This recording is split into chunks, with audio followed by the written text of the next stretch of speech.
Okay. Try that in a small town.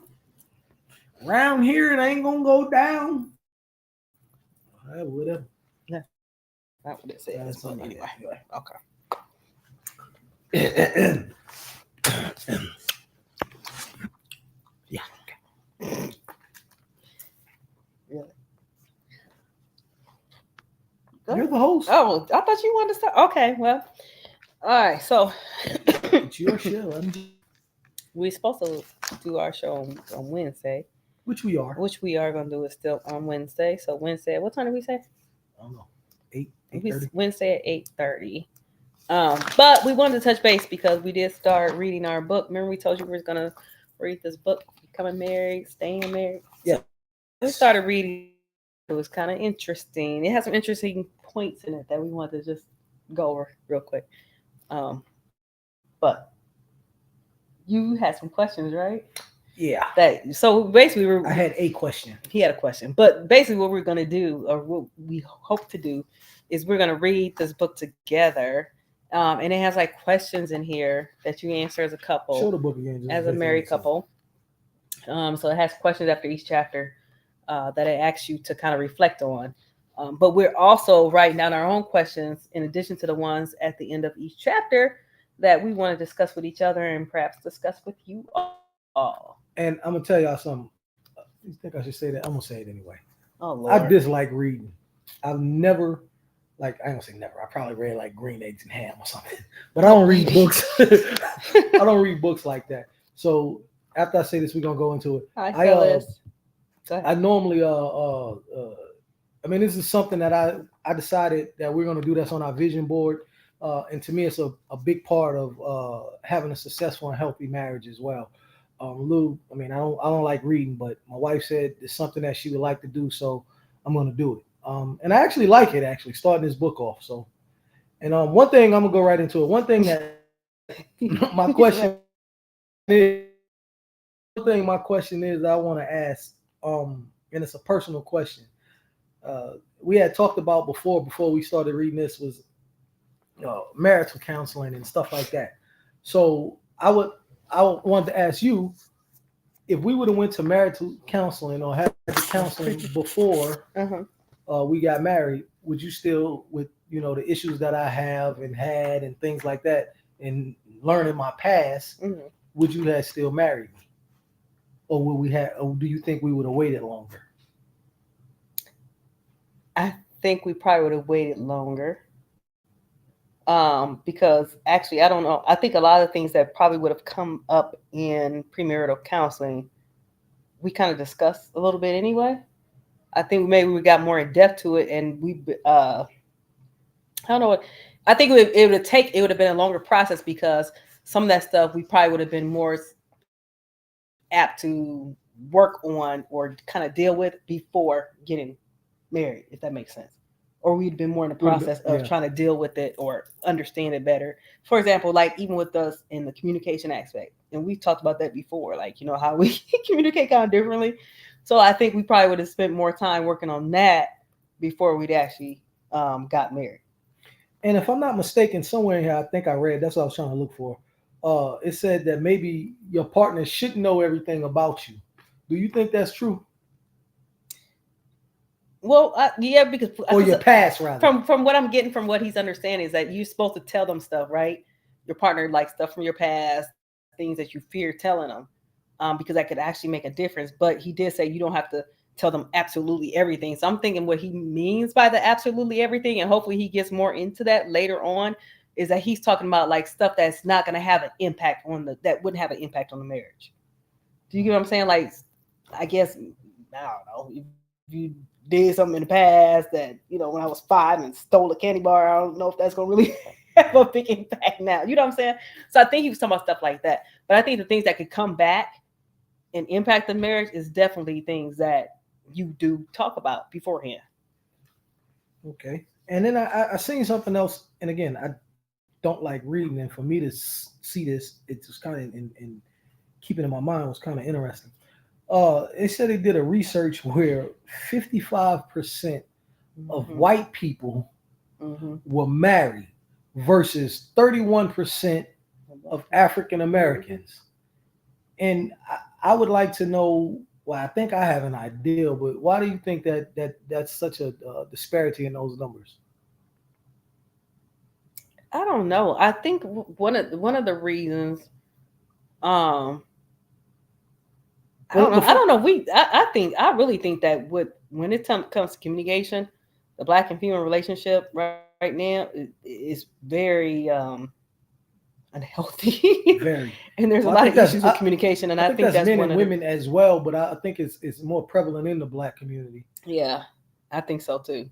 Um, and I don't know. It'd be interesting to see what some of the other reasons are, as far as why there's such disparity. I would guess like because of incarceration rates too would have a lot to do with that.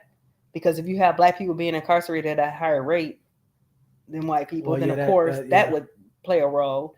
And then I'm thinking there's probably still the ramifications of even the drug use and all that stuff, and just different dysfunction I think that we have in our community that exists that plays a huge role in that. All right, and um, I'm just I'm gonna get all mine out the way and then let you go. Something else that that I would have never thought about, like in the counseling, right? Or things in general when getting married. So this Mm-hmm. kind of educated me on this a little bit. The questions that they ask that you should ask in about the what the hell Mm-hmm. about before you get married. And one of them was something that I never really thought about. But, What happens if you get a job mm-hmm. and you have to relocate because it's a better paying job? I never really, and I don't know how many people actually think about that, Mm-hmm. right? Like, seriously, I don't know if more white people think about that or if, it's just something that we don't ask, or is it just a norm that that's not a question? Because that's a realistic thing. Mm-hmm. And I was, I'm just saying stuff that's kind of interesting too, guys. This is more not like a question. That how would you handle infidelity? Like we already discussed that. You cheat, I'm gone. I Mm-hmm. cheat, you gone. Um, and it's just it's different questions. How do you? And that's something else I'd never thought about. And I've been through this before. How you might handle the death of a child if you Mm-hmm. get married? Like who actually has these conversations? Like start not like without the premarital counseling, right? Like you don't sit down and talk to your fiance or your girlfriend and be like, hey, so if we get married, like, what happens if we want to have a baby and it die? Like that ain't even an afterthought. You know what I mean? Right. So those are good realistic situations, Mm-hmm. and nobody ever I've never heard anybody think of nothing or ask those type of questions. Right. Like so that's that's just some things that I'm throwing out there, man. Like that I read that was interesting to me. Right. And the funny thing is, we talked about that before on a show. Remember, we did a show where we were talking about communication or whatever on one of our other lives, and we talked about people not taking the time to have those type of questions. Like they're not asking questions like that.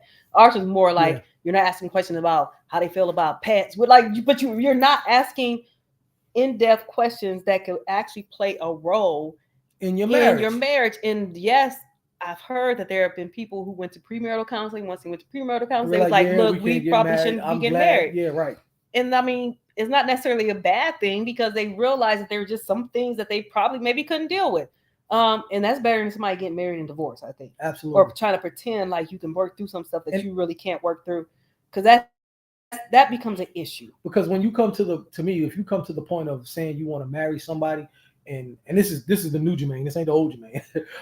We want to marry somebody. Obviously, you have a love for them that you've never had before, right? Or rarely have for people because you don't marry everybody. But and then you go through the premarital counsel, you actually probably save a friendship, if that makes any sense. Mm-hmm. Like because if we go through it, we're gonna forever be friends at that point. Yeah. Right? Because it's like, hey, it didn't work. We don't hate each other. We don't dislike each other. It's just like, yeah, we maybe thought we maybe was jumping into something. Right. Right. So anyway. And he also hit on something that we have hit on before too, when he talked about how counseling is looked as a negative in the African American community. Yeah.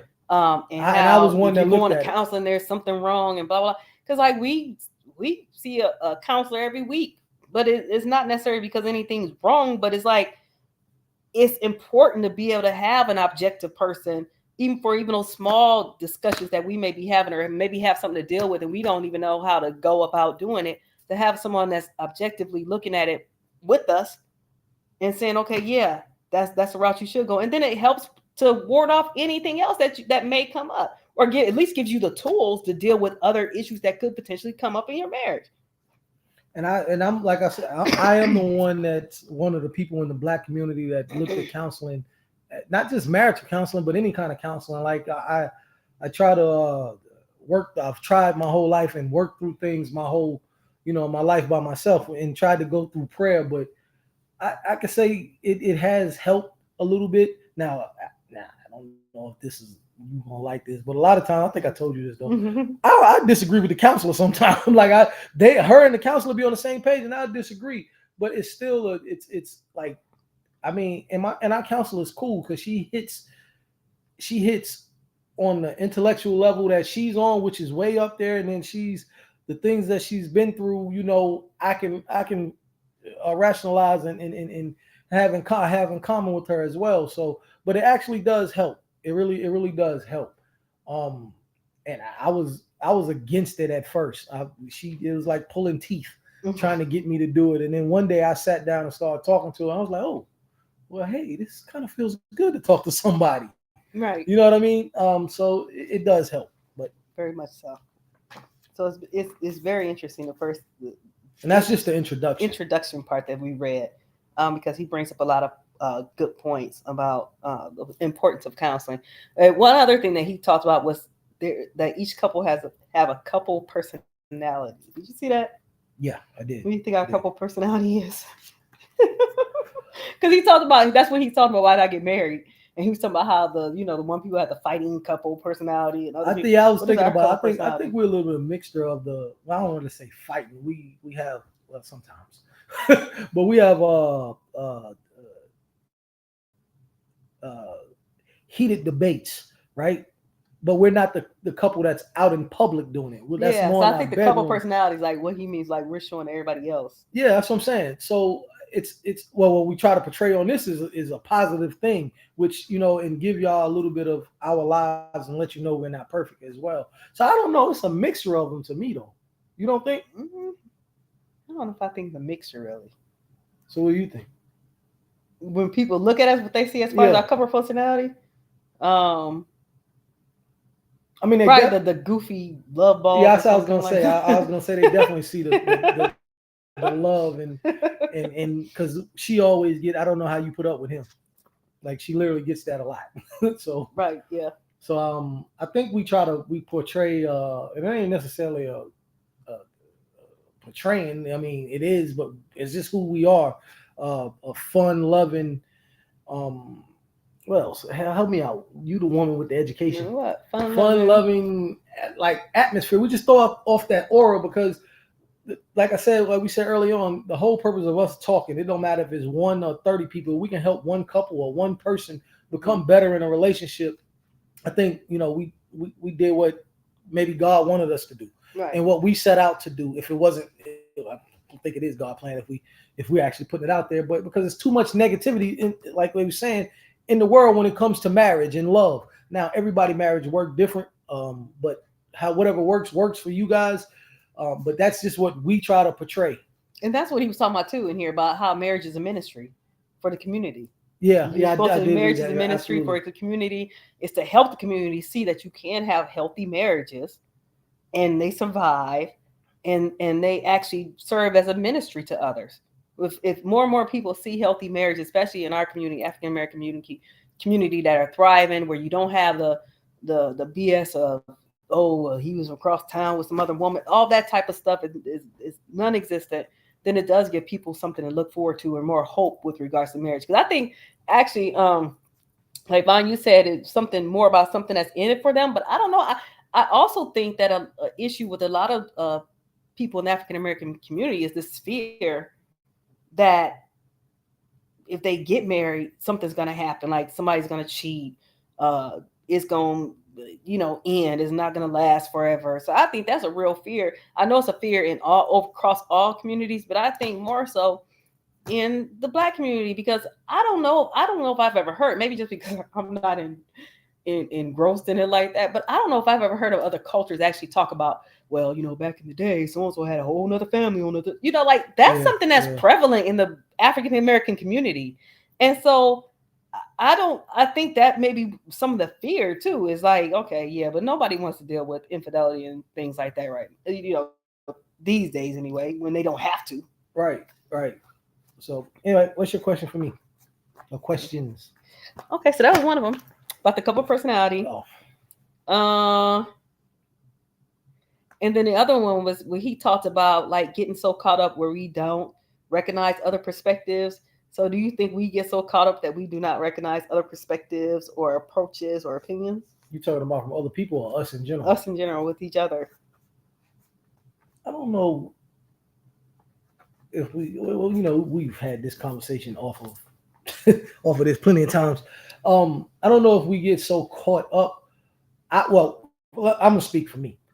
I was always a person that's it's my way, the highway. I got to do it this way. I see it this way. I see it that way, and it's that way because I've been doing it this way, or I've known it to be that way, and I've never really listened to anybody other perspective. But with you, like I told you, I respect your intelligence, so I have to. It's like I'm forced to see it another way, if that makes any sense. Mm-hmm. So I think about what you say and look at your perspective because of your intellectual level. So I have to, because of the respect that I have for you on that aspect. Yes, I think I look at your perspective. Sometimes you say I don't or whatever, but that goes back to you when I say you don't understand and I don't think you understand and vice versa. So I would say that's a 50-50 question. Like sometimes on my half, I think I do, but you may say I don't.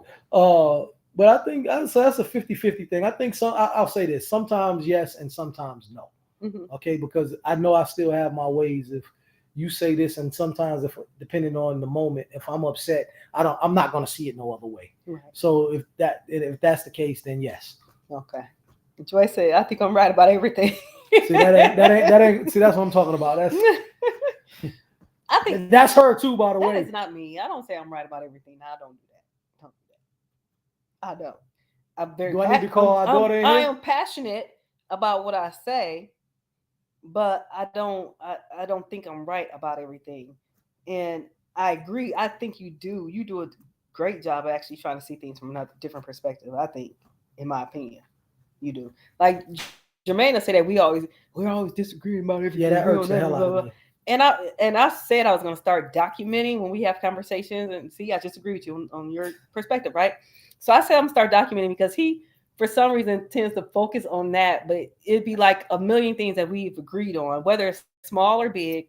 And for some reason, he doesn't take notice of that. So like even the other day when we was somewhere eating, and I was like, we just had a whole conversation. It was like 2 hours long, and we didn't disagree on anything. Any aspect of it. We talked about how women image is portrayed in the media and portrayed in society. We talked about marriage. We talked about all that stuff, and we did not disagree not one time. And I want you to remember that. I thought about that. I thought about that too while we were sitting there talking. I was like, I'm gonna type this up. So a sidebar right quick, because that was like as we were talking, I was like, what the hell? Who is this woman in front of me? Like I didn't even. I was like, no, this is not my wife. They didn't clone Zorana. Yeah. But that question right there is a good one. Does intellectual level include personal experiences? I don't know. I want to say yes. I would think so. I want to say yes. I do want to say we agree again, but I do want to say yes because intel comes from experiences or research. So if you're intellectual, making up something. You connected. You collected the information and you got knowledge on the situation. So I would say it can, yes. And she said, for you, does it? Do you take that into consideration? I don't think Jermaine does really, because he'll keep saying like stuff like, well, because of your like. For some reason, he doesn't understand that I can learn from him too, right? So like, Yeah, I understand that. he'll act like I'm not learning anything from him. I'm like, I am learning stuff from you because of this your personal experience. I try to, like, we talk about how there's a difference between intellectual and, for example, intelligence. Like all those things, those are two totally different concepts. And so when you're talking, like, especially with intellectual level, like, you have had a lot of personal experiences that you're able to bring that to the table and tell me about things. And I, even though I don't agree, see, agreeing and understanding is two totally different things. So I was still like, we may disagree, but I understand it because if I'm looking at it from his perspective, I'm like, okay, yeah, I understand what that means from that perspective, even though I still disagree with why that people shouldn't be doing it. So like, we'll talk about something and he'll say, well, like, the person is like, you give me, I'm trying to think of an example, like even when we're talking about cheating, right, or infidelity, and you'll give me like personal experiences with that, or people that you knew personally, and try to and explain to me what their mindset is behind why they're doing what they're doing, and I'll understand, like, okay, yeah, I get that, that's why they're doing it, but then they'll be like, but I still disagree with it. So she said, because we think of being smart as academia only, but our Hold on. experiences bring D, wealth and yeah, knowledge. And that's true. I want to say this too. That I've definitely matured, and it had to do with me falling in love with her. I would have never did this in my past marriage, or I wasn't in a place to understand what love was and what love demands. My ex-wife told me it demands more. I didn't hear her. I mean, I heard her, but I wasn't listening. Um, and that actually made me a better person for her. So I definitely have matured, and I'm still maturing more because it's a lot that I have personally that I've gotten rid of, and certain things that I still know I need to get rid of. One of the biggest things, and I told her this the other day when we were sitting down talking, women want to know why men cheat, but one of the easiest way or the hardest things for a man to do is to get out of sexualizing a woman. So when the first thing you do as a man, if a woman walk by, you turn and look at her ass, excuse my language, or you be like, dang, I'll F the, like that. When you get rid of, as a man, if you get rid of that part of your mentality, then everything else becomes easier to do. I don't look at women like that anymore. My wife is all that I look at sexually, right? And if I tell that to a man, I said this to her the other day. If I say this to a group of men, like, I don't look at women like that anymore. They're like, man, you crazy, man. You a man. You got eyes. You must be gay. No, it's just that I've got out of that. I mean, because if I allow myself to look at a woman like that, then what else would I allow myself to do? So I don't. I feel like if I was looking when this is a sidebar, when we started working out when we were in Iowa, I was looking at women like, dang, she probably want to be built like that or something like that, but it wasn't a sexual thing. But I felt bad just by doing that, to the point where I had to tell her, because I didn't want it to be like, yo, what am I doing? So when you get rid of that part, then whatever. Anyway, that's all I have to say about that. I don't know what the hell I went with that. Why I went that way, but I went that way. You went that I don't know. But it was good though. Yeah. Okay. Anyway, yeah. But no, like, so yeah, I think, like, so again, his personal experiences, even his experiences as a man, helps to educate me, because he'll tell me certain, different things from a male perspective. And I think that's one of the things that we're missing, though, is that when we talk about gender and effective communication, like Damien just said, when we talk about effective communication and gender, like, we're so intentional about misunderstanding each other. Right. We're like intent on misunderstanding each other instead of taking a step back and saying, okay, yes, this person can bring some perspective. Again, like Joyce, like you're saying, because of their personal experiences, because of the lens in which they're seeing and they're viewing the world, and that comes from how they were raised, their background, the environment they were raised in, all of those things, and because they're a man or because they're a female, and we have to start respecting that for marriage. And it's funny that that Dee even brought up maturity, because one of the things that I kind of read a little head in the book, but one of the things he talks about is marriage mature. And I didn't read any further than that. Hey, no, don't be doing that, because we got no. But I'm just wondering, like, I'm just gonna ask you though, what do you think he means? Because I didn't read like what he mean by that. He just brought up like he's gonna talk about marriage mature. I think he said that in the introduction. But my point is, what do you think he means by that? I'll tell you Wednesday when I get to that part. But I think it was an introduction, babe. No, it was not. Was I it? read You nothing sure? about. I took my medicine this morning, so I was focused. It was nothing. Okay, so we'll say that. But I was just wondering, I was like, marriage mature, that's an interesting concept. And I'm wondering what he's talking about with that, with regards to that. So it's been really interesting. And in the introduction, did he mention something about growing in a marriage and everything too? So like Yeah, that's did. important. He's how we grow in a I- marriage. And I've always said it to Jermaine. Well, actually, And I never understood what's, and she's not the first person to say it, but like I said, I listen, I hear and listen to her more now, but it's like I never understood what that meant, and I do now, because I told her it's like every day is I'm learning something different, which makes me, if not every day, every other day, every week, whatever, right. makes me fall in love with you more. Like, wow, I didn't know this, or I didn't know that, or da da da, whatever the case may be. So I understand what growing in within the marriage means now. Even doing a vision board, like this is, like I never would have did that. Never would have thought about doing Right. that. Right. So my love, I'm growing because I'm actually reading a book. So to me, that's self growing and growing within the marriage. Because this ain't the first time you asked me to read with you. I want you to know that. Yeah. So yeah, that goes to the marriage maturity a little bit too. So Right. Sow into each other. Sow where you want to grow. Sow seeds in your marriage. And I agree. You have to definitely sow seeds. Actually, I can see some seeds that I've sown in the marriage that you've actually, because like early on, so you told us whether or not we would have probably, it probably took us a little minute to get married.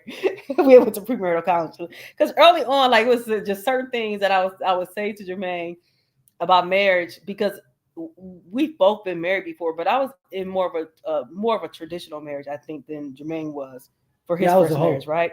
So he used a different term. He was not very good. He was not a very good husband. But so mine was more traditional, and so one of the things I also said to you was like, okay, Jermaine, love demands more. You people grow and change in a marriage. You know you're supposed to become one. You're no longer individuals. You don't do things in a silo. You do things as a couple. And it was just like certain things, that views that I had or perspectives that I had with regards to marriage, that I actually kept saying to Jermaine, and then sooner, eventually I would hear him say the same things, and he would come to realize, like, okay, I understand what you meant when you were saying this. Like, I didn't know what you were talking about at first, but now I understand what you mean by this, or I understand what you mean by that. So you you can sow seeds in a marriage, and it grow because of that.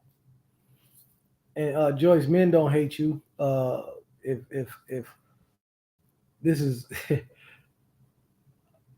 I say this, we did one of these things, and we was talking about settling, right? If you have a standard, uh, I personally say you don't lower your standard. So what that does is it weeds out guys that's not gonna be for you. Now it may be something in your standards that you could live without, or it may not be a deal breaker, but that's up to you to determine. So it's like they don't hate you, we hate ourselves. And I'll say, what I mean by that, it's like, if you tell me you don't want me to do something, or you're not going to accept this, or you're not going to accept that, or whatever the case may be, and we, what you call it, male privilege, is that what you call it? And we think that we can do it anyway, and you be like, hey, you know what, I'm not dealing with that, or whatever the case may be, right? That's your right. You're entitled to that, and if that's what you want, you go for it. That doesn't mean that they hate you. That means that it's a certain level of respect that you want, that they're not willing to give. So that's not on you, that's on them. If you lower yourself to what we typically try to do, then you're going to get something that you don't want. Right. And then you probably have done that. And then the dude do this and do that. Then for some reason, everything that we do to y'all blame on yourselves. If we cheat, what was I doing? Why was I not doing this? Was I doing that? No, we just some screwed up individuals. But what do you mean by far? You so far from anything traditional? Because let me clarify. When I said it, like my last marriage is more traditional, I don't mean that in a sense that I think a lot of people think about that. For example, we did a lot of gender gender role reversal in my last marriage, which was fine. I don't believe in gender roles, right? So that's just one thing that I guess people would consider not traditional with regards to. But what I meant traditional is like we had a very long marriage that had some counterparts of traditional aspects within them, but they also were. It was I don't know how to explain it. It was a marriage that we molded to fit for us. So again, we didn't believe in things like gender roles. We homeschooled our kids, um, and all that stuff. And then like you talk about the sacrifice. It's hard because I'm not cooking you food and making you plate. And you know what? In my first marriage, that's not something I would make a plate sometimes, but it wasn't something that was required of me, right? I cooked, he cooked. Now with Jermaine doesn't cook. So like if I relied on him to cook anything, like I just wouldn't eat. Cause That's not true. Because I was like sick for a whole week and I'm like, there's no way like he's not gonna be able to fix me anything. So if I don't get up and cook, I would. You wasn't. if I don't get up and cook That's what or order food, yeah, that's what I'm saying. He's gonna order some food, but he's not gonna eat. anything. You ain't gonna starve. If you're gonna die, it won't because you're hungry. Anyway, I'm sorry. So he gonna order the food. But so like when you say that you don't talk about sacrifice, I think it's important to compromise, right, in marriages, and you make sacrifices. But I don't think those traditional type of sacrifices that a lot of people talk about, for example, making a plate and never putting a man's food on a paper plate and stuff like that, like I don't subscribe to that type of stuff. And I don't Jermaine doesn't either. Because like I said, I'll fix his plate, but it's not like a requirement. The minute something becomes like a requirement, how then am I doing it out of love? And that's what I've always said. Whatever I do, I'm doing it out of love. I'm not doing it because it's required. And I'm not like you said, yeah, I'm not anybody's slave. I'm not your maid. You know, we should both be cleaning up. And I tell you that. I told Jermaine that all the time. Like we both should be cleaning up. With regards to sex, if I don't feel like having sex, I tell him that. And he okay with it. He just be like, whatever. Oh, time out. First of all, she ain't gonna never say she don't feel like having sex. I'll be the one to say that shit. That I can't. But I'm just saying. But I'm saying if I said it, you wouldn't care. Yeah, like, but let me say it. That's the whole point. But so here's the thing, right? You just say it. I definitely do. So here's the thing. This is what I'm gonna say. If everything that you just said, right? I mean, you somewhere somebody is going to come along and you're going to be willing to make sacrifices. I think the thing with the sex and the cleaning and the cooking and the cleaning, you saying that and that's how you feel and that you're entitled to that, right? But if somebody comes along and give you things that you've never had or never seen before, you may be a little bit more, well, how I want to say this. You may be a little, you may think about coming off of that a little bit, right? And if you don't, then you don't. If that's not what you want to do, just make that known from the beginning, because the worst thing anybody could do is start off with a false narrative. You start off doing these things and then say, hey, yeah, no, I ain't that type of person. Then that's the issue. But you say, just like you said to us, to any man, like, look, this is not what I'm going to do, or this is not what I'm willing to do. And yeah, I'm gonna be honest with you. That may scare a lot of men off because you have a lot of men that have to cook, clean. I mean, want their woman to cook, clean, whatever else, right? And if that's what they want, just like you're entitled to what you want, they're entitled to that. You be upfront with that, but you never know who you're gonna run across. I personally, I told her, I was like, you do know you don't have to fix my plate, right? Like I'm a grown man, I can go in there and fix my own plate. She does that because she wants to. And like she said, when it becomes I expect that, and that's probably why you're saying that, because you've seen a lot of men say, yeah,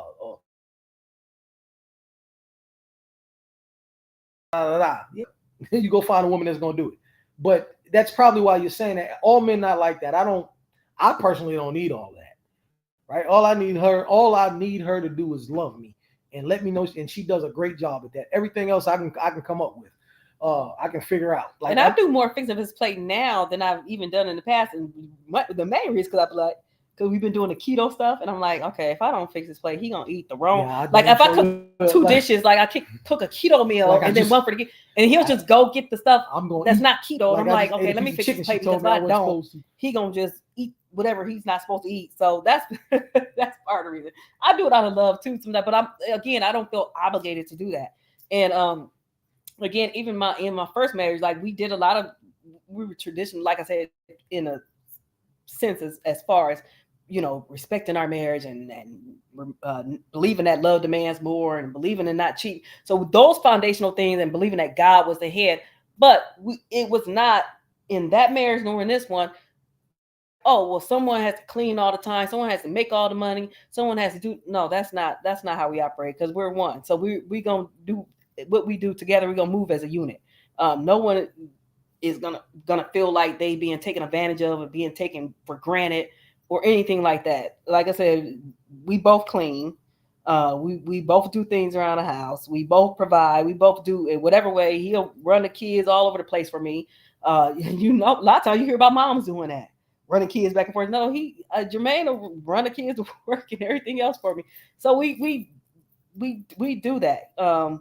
In marriage, it's about that. It's about two people working together, saying this works. This is what works for us. I need you to be able to do this. I need me to be able to do this, and blah blah. And you coming up with your own plan, because I don't think, as far as that, anything should be scripted for anybody. You know what? I'm sorry. I'm listening to you. I was reading what she said. I was thinking that, but I wasn't gonna. I didn't want to ask you because I don't know you. But so she's the breadwinner, right? And I think a lot of the problems that you may have, and she and I discussed this as well. Men, for whatever reason, the last one we did, we was talking about egos, and our egos is hard for us to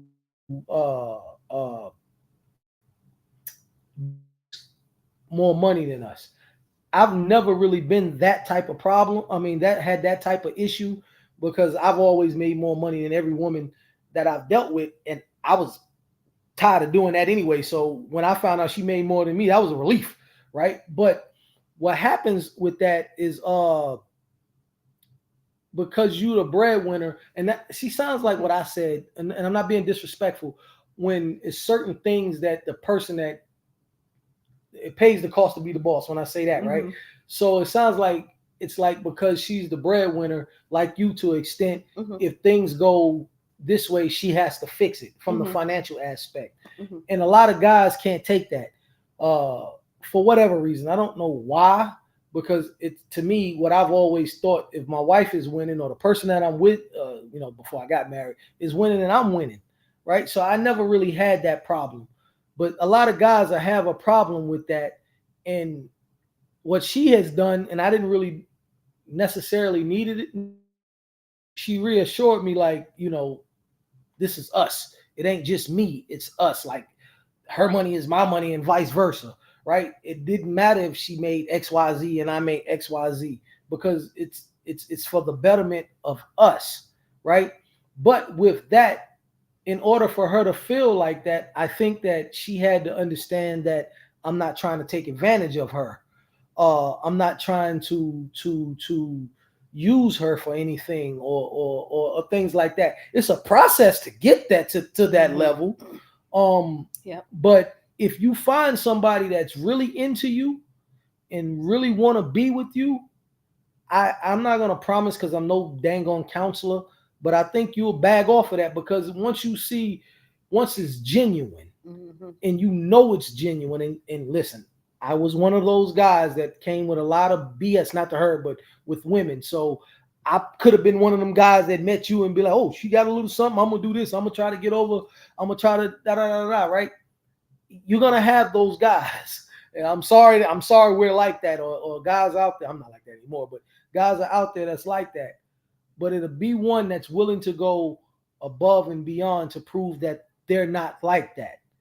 And once you find that guy, slowly but surely, you may not, I don't know you may come off of of some of those things a little bit. And once you come off a little bit, and then you're going to come off a little bit more. But the progression is making sure that he's consistent in what he's doing and how he's trying to love you and win your love. So that's what I got. And if you don't come over, that's fine. Yeah, and you don't.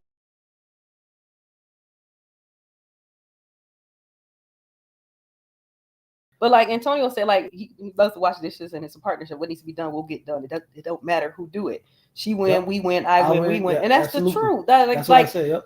everything is if when people start recognizing that no, you are truly one and you truly operate in unison with each other, in step, in sync with each other, then you don't have to worry about those things. If the floor needs to be mopped and you happen to walk past and see that it needs to be, you're gonna mop the floor, okay? Or and vice versa. So like it, whatever needs to be done, like you said, we don't care who do it, just do it so that it's done and so that nothing is falling all completely on one person. And then sometimes people forget and they have to have them talks. But what's even important in that is being able to talk to someone and say, hey, look, I need your support a little more in this area, and that person saying, okay, I got you, as opposed to arguing with you about it, because you shouldn't be. If your partner comes to you and say, hey, I need your support in this, you say, okay, whatever, I'm gonna help you in whatever way I can, because again, like you said, if she win, we win, I win, we win. We all winning at that point. If we're helping to alleviate whatever it is that our partner is dealing with, we're all winning, because now you got a happy partner. You got your marriage is not it's gonna be stress free as far as that is concerned, and then you can continue to operate in unison and in sync with each other. Yep. And in the competition thing, right? That's the male ego. And that's all it is. Like I'm a male and I still have an ego. It's certain things that she and I discussed, and it was one of the things was sex, right? It's like, and I'm gonna be honest with you. I'm gonna be honest with y'all. It's kind of a little bit embarrassing for me, but I'm gonna let my ego go a little bit and give you an example. The use of toys, right? I always thought that I don't want to use no toy on my woman because I want to, if I can't make her come, then, excuse me, I forgot we were on live. If I can't make her orgasm, then using a toy, that's going to make me feel away. I'm not going to do that. Why would I do that? Then you're going to, whatever. So with her, she made me more comfortable using toys. Because at the end of the day, like, I thought you just told me we use toys. No, I'm playing. It's perfectly fine. So that's something that I had to let go with my ego, right? It's so that's I said that to make a parallel with the compete thing. Like, it could be a healthy competition if y'all in love and like, hey, I bet you I can make more than or we could get here, or I can get us here first, or something like that, like in a healthy manner. But because you make XYZ and the guy feels threatened, now he got to go try to make it, like, that's not really necessarily a healthy competition, right? Like, so it has to be we have to let go. You have to find a man has tamed his ego, if that makes any sense. So if you get a man that's ego a little bit in control, because we all gonna have high testosterone and ego problems like that. I don't think that's ever gonna go anywhere. But ego plays a lot into that as well. So even without egos, it's okay for a man to submit to his woman as well, right? But you gotta let your ego go. I submit to her all the time, and the submission comes with the compromising. Right. So like the head of the household thing to me has been taken out of the realm of respect. Like, I'm the man, I'm the head of the household. Like, what exactly does that mean to a man? That means control from back in the day. Like, he controls everything that goes around in the head of the household. He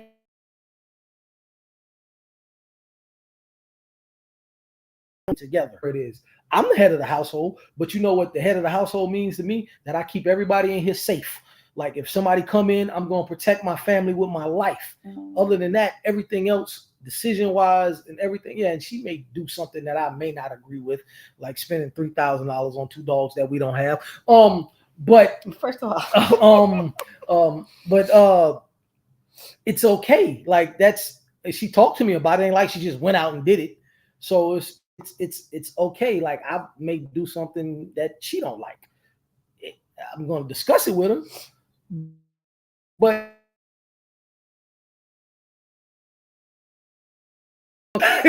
no, it's as long as it's being discussed, everything can work. And I think, like you said, Antonio, when you talk about you understood your assignment, and I think that's important for each partner to understand their assignment in the marriage. And again, like I said, I can't stress it enough. The assignment is for you both to work in unison and in sync.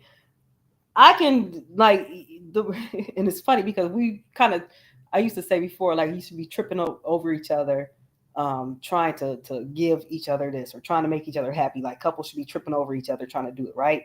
If you're gonna be in competition, that's what the competition should be. Right. You know, I bet I can make how have he can make I can make you smile harder than you make me smile. Right, that sort of thing. And so like even with some things, I know like with Jermaine, even as head of household, like I know that if I really want something, I can just be like, babe, please. I'm gonna get it anyway, or he's gonna agree with me. So I can just sit there. Yeah, like he was like, dog. I want another dog, but I'm like, babe, please, I want this dog. And he's like, well, okay, only if I can do it. Okay. So like, you know, and it's still in work in my favor. But that's what I'm saying. Like you supposed to be so in sync with each other that you give each other the desires of each other's heart, right? So like I know if he really, really wants something, I'm truly against it. I'm just at the end of the day go with it because I know that's what's gonna make him happy. And it's vice versa. Hyper independent will blow a wig back if I need to. And I don't think there's anything wrong with being independent. I don't. In as long as there's some boundaries with that. So you could be independent in thought and everything else. But again, once you become married, I think what people forget is that you're not individual selves anymore. I mean, in some respects you are. Okay, you have your own mind and you both are unique and you're blah blah. But as far as how your marriage functions, you are now actually for real one. He used to dunk on people 6 feet plus. That's not normal. She don't believe that. She really don't. Everybody keeps saying it, so I'm gonna have to believe it now. But like that's the whole point of being married. Like is that you work as a unit. Like you work as a unit. Even if you both agree, like okay, we're gonna have like some people argue about you're not supposed to have your own separate money. But okay, if two people come together and that's what their agreement is, yes. And that's how they want to remain in sync is by okay, you gonna do this as far as your money and I'm gonna do this as far as my money. Okay, then that's what they want to do. So even people who are independent can work in sync within a marriage, but as long as you're working in sync and you're not doing things in a silo, it's not like you can just go off and say I'm just gonna do this and I'm not gonna tell my partner I'm doing it. I'm just gonna do it anyway. Blah blah. No, that's not right. No, you can't do that. And that comes with the respect aspect right. of it as well. And I don't know why this just popped in my head.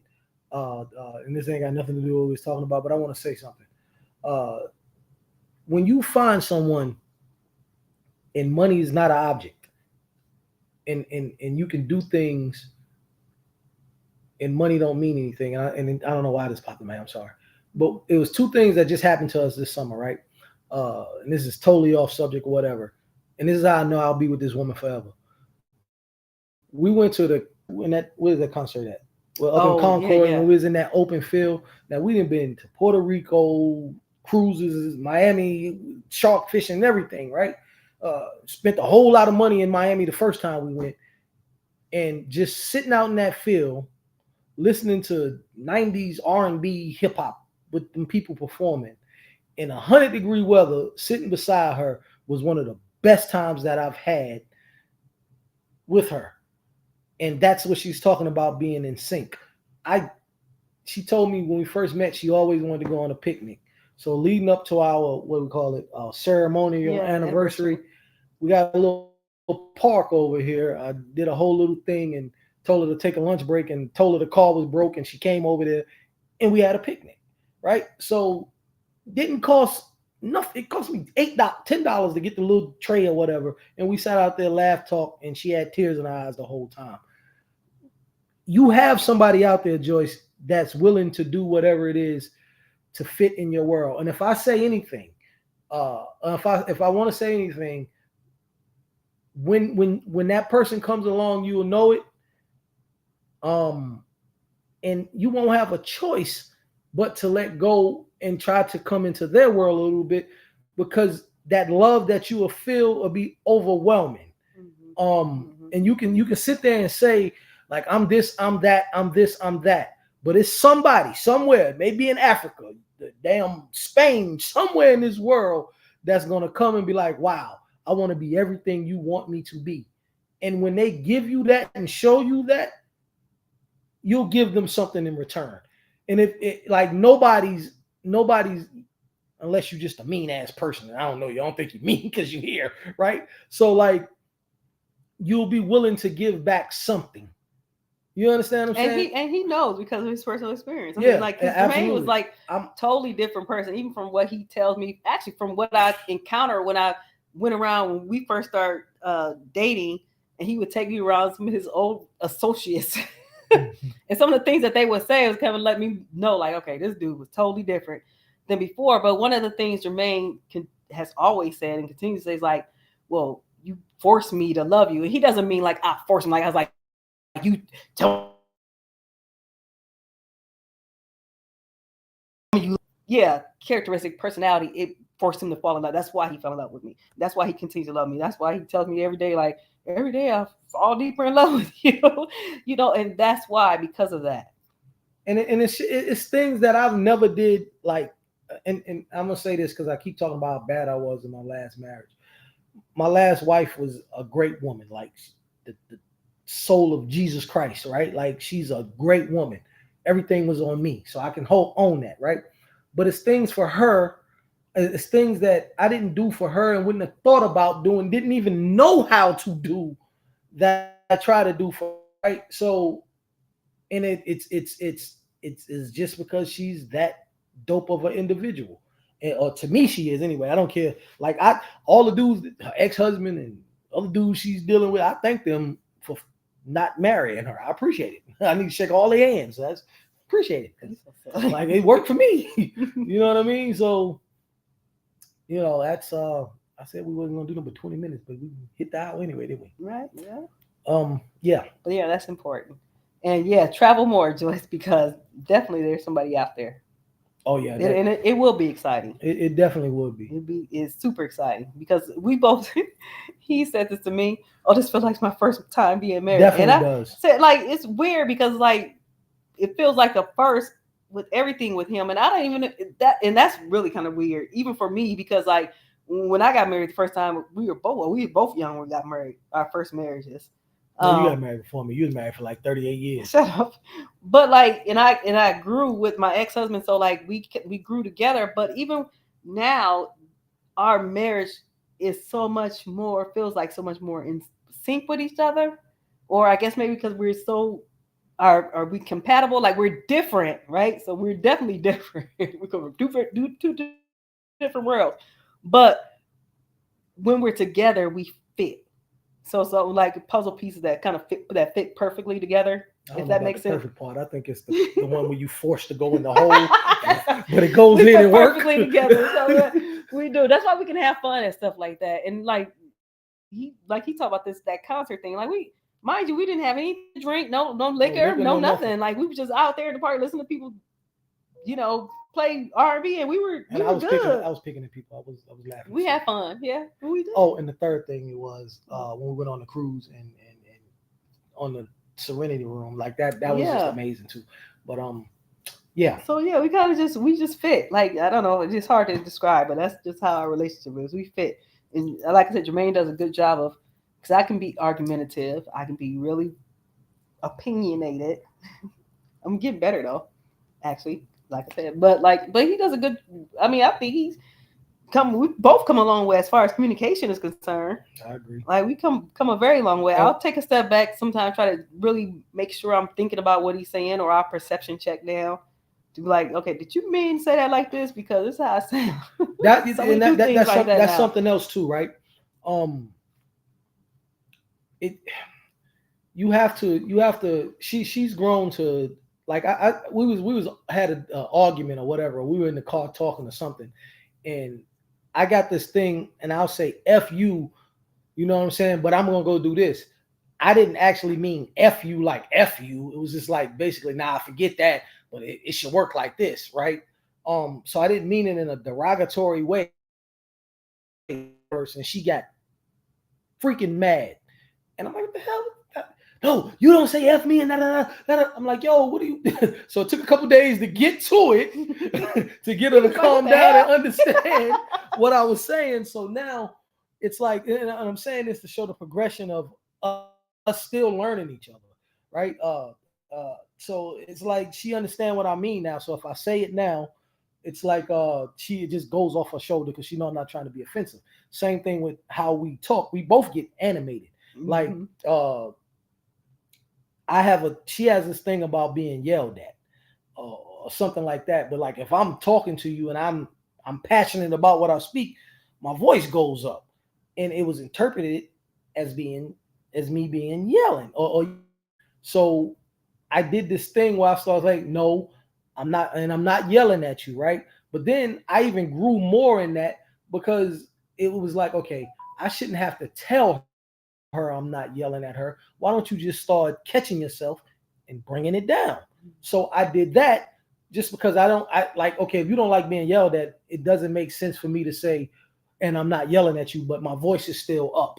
So I'm working on, and I've gotten a hell of a lot better because she said that of, yeah, you know what?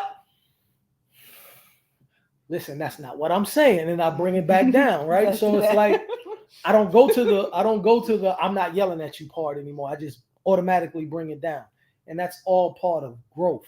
Again, Joyce, that's some stuff that I would have never did. It would have been a no-go for me. What you mean you don't like me yelling at you? Well, leave, nigga. I don't care. Like, you know what I mean? So once you find a person that I tell you what, if you find somebody that you tell, I don't want to be no house cleaner, I ain't no sex slave, I ain't no this, that, and the third. Well, they may be really career driven, and that may work for them. Then, so you get those main things out of the way, and then they're doing everything else that you like, the whenever they can spend time or however y'all spending time like you want, and you got other things in common and stuff like that. You'll be like, okay, well, I found something, so it can work. Definitely, it's just It is. It's a progression. Hey, y'all see that back there? By the way, that's what I got her. And that was actually, I couldn't have said that my better. Y'all can't read that, but said that any better myself when I seen it. I had to get it. But anyway. Yes, it did.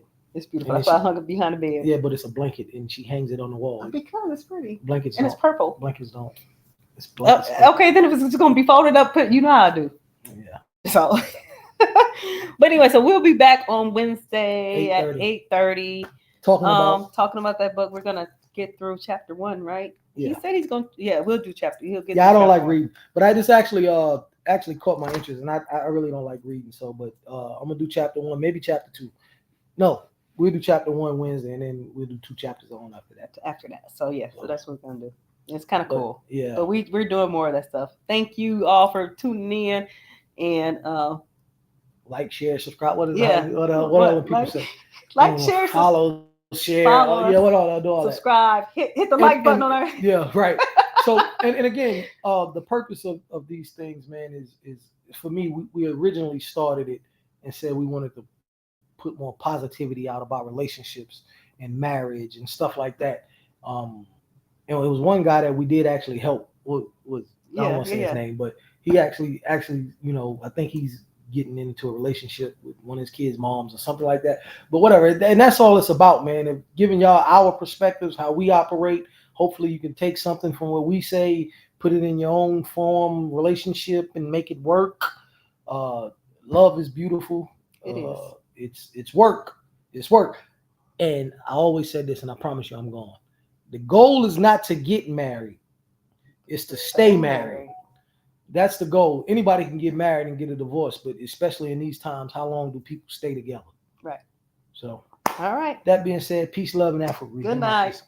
Your breath stink. No, it don't. Shut up. I can't stand him. See, that's what I have to go through. Bye, y'all.